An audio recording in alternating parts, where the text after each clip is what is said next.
Hi everyone, I'm Santipriya from Department of Mathematics and Statistics, Bhavans Vivekananda College of Science, Humanities and Commerce. This is lesson 5 of linear algebra. In this lesson, I am going to give examples to prove a given set as a vector space using the definition of vector space.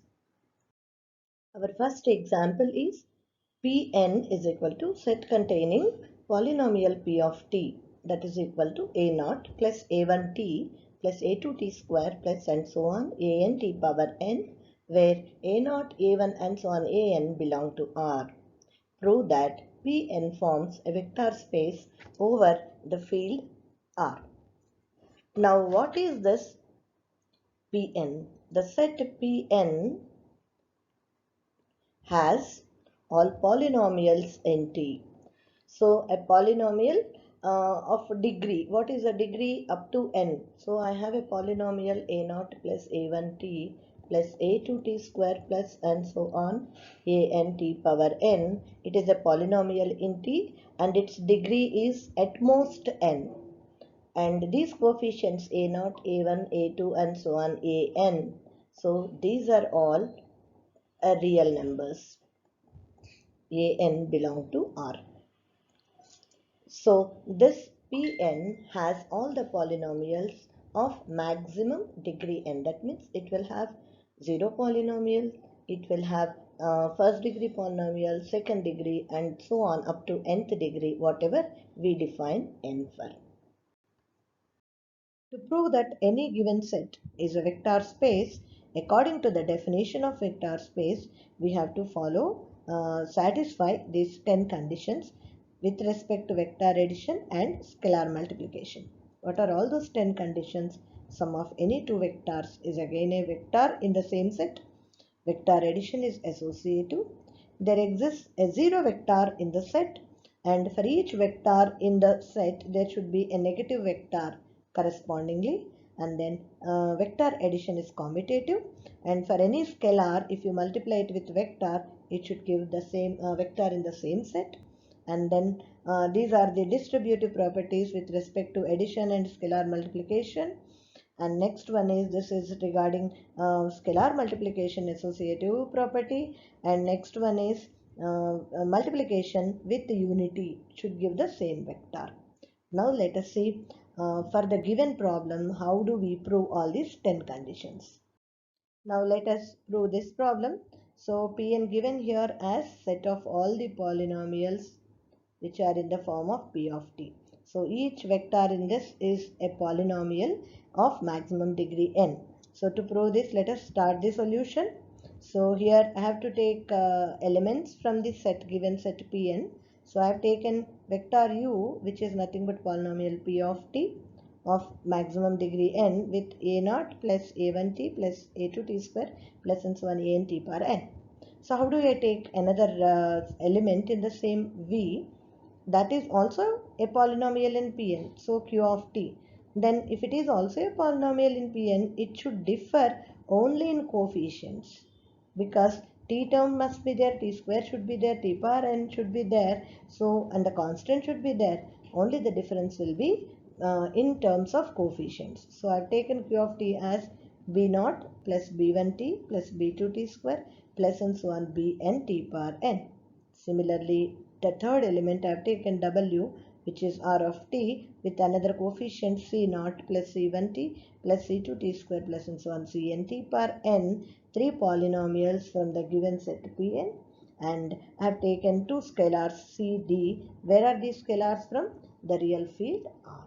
Now let us start all our 10 points. The first one is u plus v belong to v.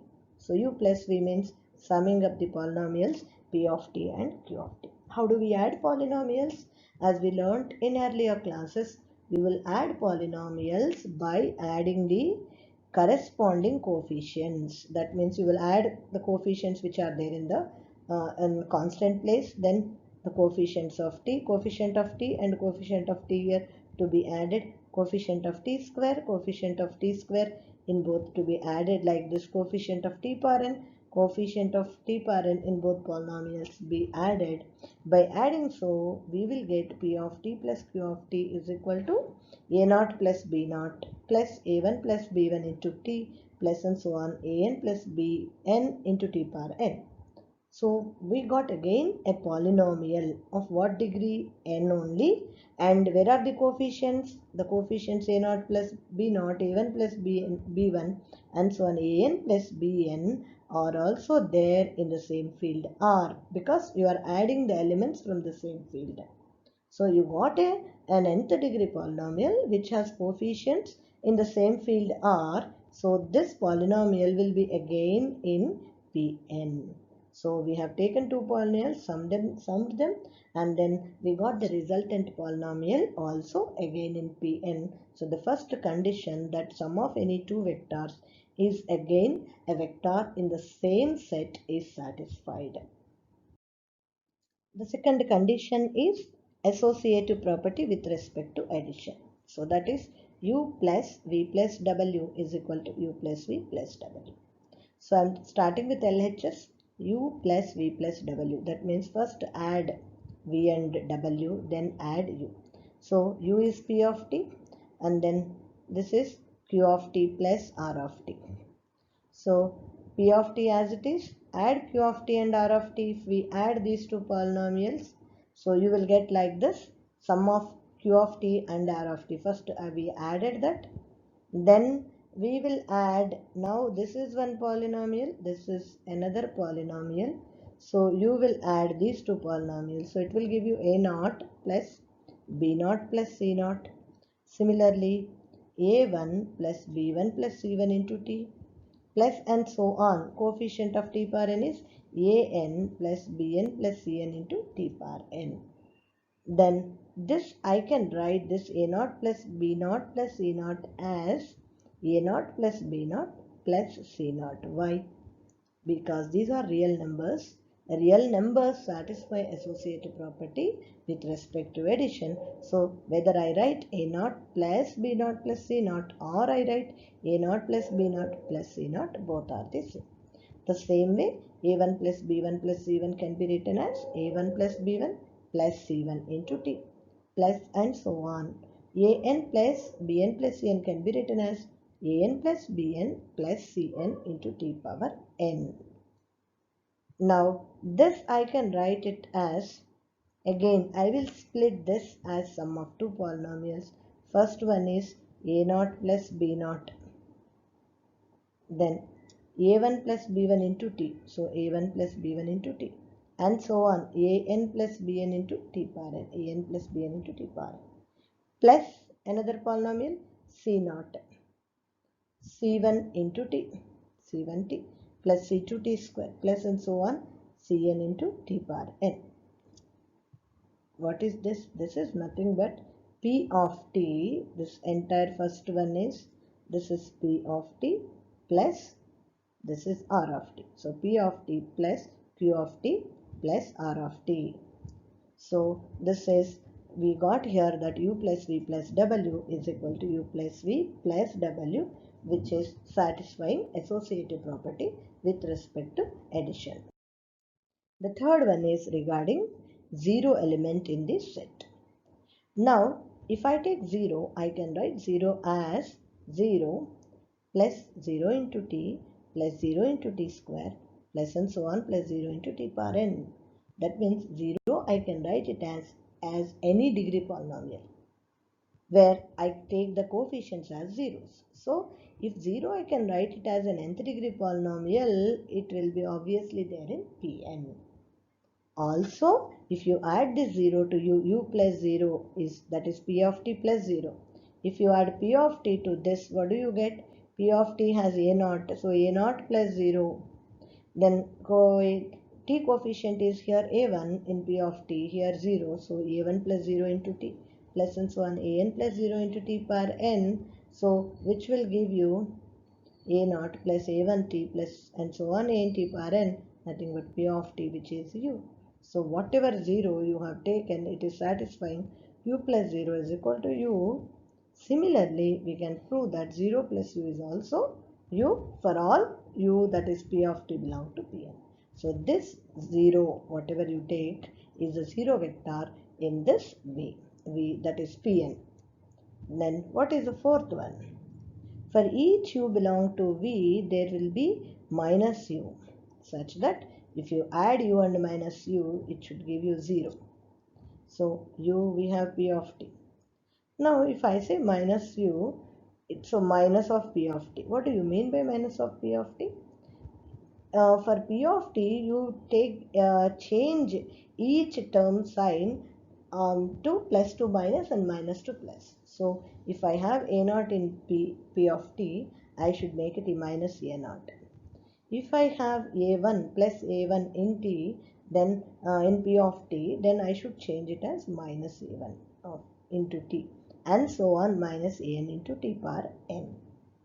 So this must be there in Pn. Why? Because any polynomial where these coefficients are real numbers, then it will be there in Pn. A naught is a real number, so minus a naught is also a real number, minus a1 is also a real number, and so on, minus an is also a real number. So this polynomial where you call it as minus of p of t will be there in Pn. That is nothing but minus u. Also u plus minus u, that is p of t plus minus of p of t is equal to. So if you add this a naught, and then this is minus a naught. In p of t you have a1, so here you have minus a1 minus a1 into t, plus and so on, an minus an into t power n, which is nothing but a0 plus 0 into t plus 0 into t power, and so on, 0 into t power n. So this is equal to 0.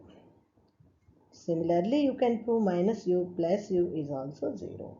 What do you mean by that? Whatever you take, there exists minus u, such that u plus minus u will be equal to 0 in this polynomial set. Now we'll see the fifth condition, that is commutative property with respect to addition. U plus v is equal to v plus u.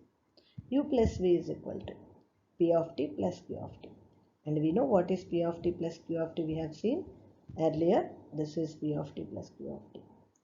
Now I can write a naught plus b naught as b naught plus a naught, because these are real numbers. A naught and b naught, they satisfy commutative property with respect to addition. So similarly, a1 plus b1 I can write it as b1 plus a1, and so on. An plus bn I can write it as bn plus an into t power n. This is nothing but q of t plus p of t, which is nothing but v plus u. So we proved that u plus v is v plus u, where for all p of t and q of t belong to Pn. So commutative property with respect to addition is satisfied in this. Next one, sixth one, is scalar multiplication is closed. So take a scalar c and a vector u. So cu, c into, what is vector here? Polynomial p of t. So multiply them, c into polynomial. So any polynomial, if we multiply with a scalar, what do? We'll multiply that scalar to each component, that is each coefficient in the polynomial. So c, I will multiply c into a naught, then c into a1 t, then c into, and so on, c into an t power n.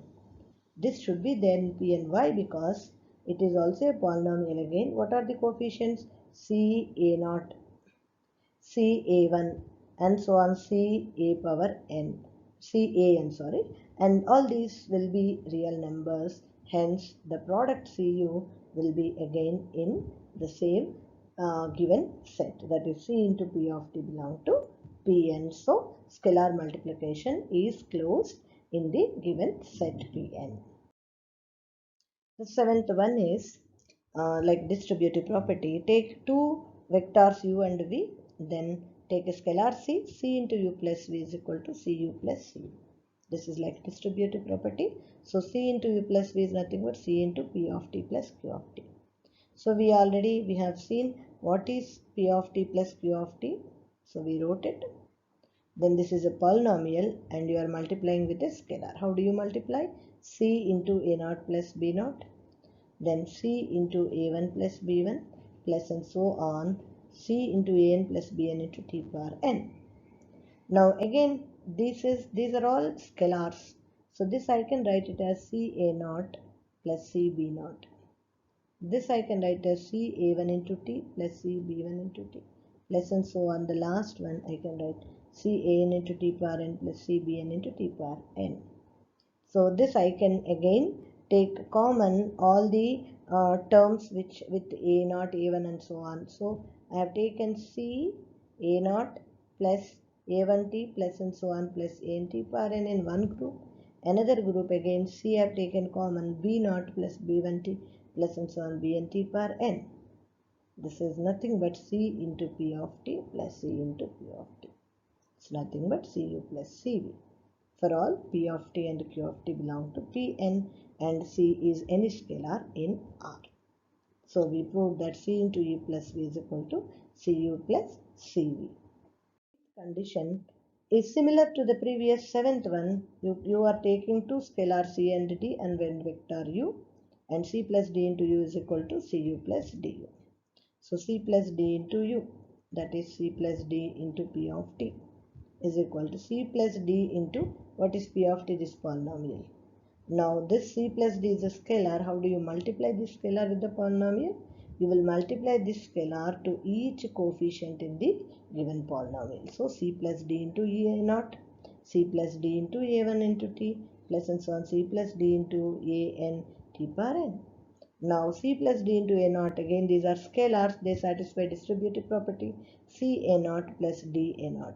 Similarly C plus D into A1, C A1 into T plus D A1 into T plus and so on C AN T power n plus D AN T power n.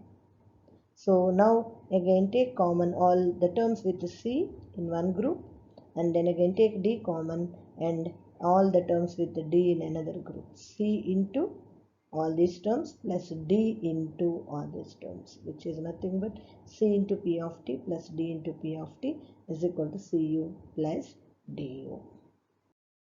Ninth condition, take two scalars C and D and one vector U, then multiply C into Du is nothing but CD into U. So what is C into Du? C into D into P of T. So C into, what is D into P of T? D scalar multiplied to the polynomial P of T. So C into dA0 plus dA1T plus and so on dN AN to the power n. Then again you have one more scalar C multiplied with each term CdA0 plus CdA1T plus and so on plus CdAN T power n. Now again take CD common in all this, CD into A0 plus A1T plus and so on plus AN T power n. It is nothing but CD into P of T, that is CD into U. Hence this ninth condition is also satisfied. What is the last condition? So 1 into U is equal to U for all U belong to V and 1 is the unity. So 1 into U, that is 1 into P of T here. Each vector U is nothing but polynomial P of T. 1 into A0 plus A1T plus and so on AN T power n. Then how do you multiply this? 1 into A0 plus 1 into A1T plus and so on 1 into AN T power n. So this is nothing but A0 plus A1T plus and so on AN T power n is equal to P of T, which is nothing but U. So all the 10 conditions which are required for the set Pn to be a vector space are satisfied. So by all this above 10, Pn, that is vector space of all polynomials of maximum degree n, forms a vector space over R. Here with our second example, what is the set in our second example? M2 by 2 over R. What is this M2 by 2 over R? All the matrices of order 2 by 2 over the real field R. So it is set containing, in this set every element is a matrix which is of order 2 by 2 and whose entries A, B, C, D are taken from the real field R. So you have to prove that M2 by 2 over R forms a vector space over R. So for this, like in the previous one, you can proceed. I'll just give you only the hints, like I'll take matrix A as A1, B1, C1, D1, and matrix B as A2, B2, C2, D2, and matrix C as A3, B3, C3, D3. And how do you add matrices? A plus B vector addition is nothing but you will just add them component wise. A1 plus A2, B1 plus B2, C1 plus C2, D1 plus D2. And then how do you multiply a vector with a scalar? C is multiplied to A, that is you will just CB1, CC1 and CD1. So all these will follow the same notation, same operations which are existing in their present one. That is, if you take matrices, the addition of two matrices will take the same standard addition of matrices. So if you whatever you add, whether you add polynomials or you add matrices, we'll do component wise addition. That is what we have here. And whether it is a polynomial or a matrix, you will multiply that with a scalar component wise. Right. This is vector addition and scalar multiplication. Then what about zero vector? So you can have 0, 0, 0, 0 as zero vector. What is negative of a vector? Minus A is minus A1, minus B1, minus C1, minus D1. By taking these all, so as in the previous problem, you can easily show that this forms a vector space. So M2 by 2 over R forms a vector space over R. Our next example is, let V be the set of all real valued continuous functions defined on a set D, then prove that V is a vector space. So first let us see how will be the elements in V.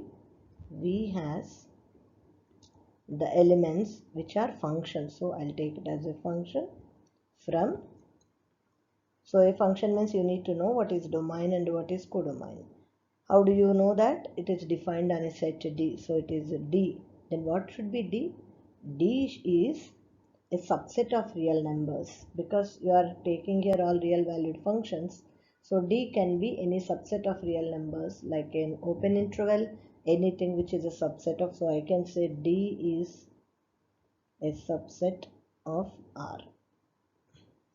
So D to R, this function, why D to R? It is real valued function. That means whatever the output in the codomain you get or in the range you get, that is a real number. So f from D to R such that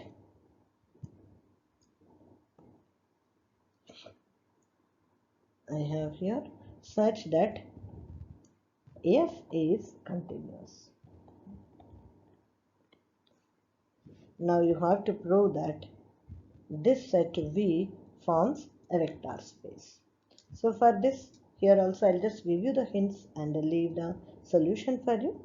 So I'll take three elements. U is F, V is another G, and W is H. All the three are so real valued continuous functions. Then what will be vector addition here? F plus G. If F is from D to R and G is also from D to R, then F plus G also will be from D to R and it will be also continuous. Similarly, what is scalar multiplication? CF. So if you multiply any function, continuous function, and it is also from D to R and it will be also continuous. Then next one, what will be, these two are the operations. What is the next one? Negative minus f we want. Before minus, okay, let us see. First minus f. What is minus f? From D to R. F is from D to R, which is a continuous function. So minus f also will be a continuous function, which is real valued continuous function from D to R. Then what is zero element? 0 is also a function. You can consider 0 as a function which is a continuous function. Then if like f of x is 0, f of t is 0, so this will be there in V and this also you can define from D to R, you can call. This is also a continuous real valued function. It acts as zero element in this set. Using all these hints, you can prove all the 10 conditions which are required for a V to be a vector space.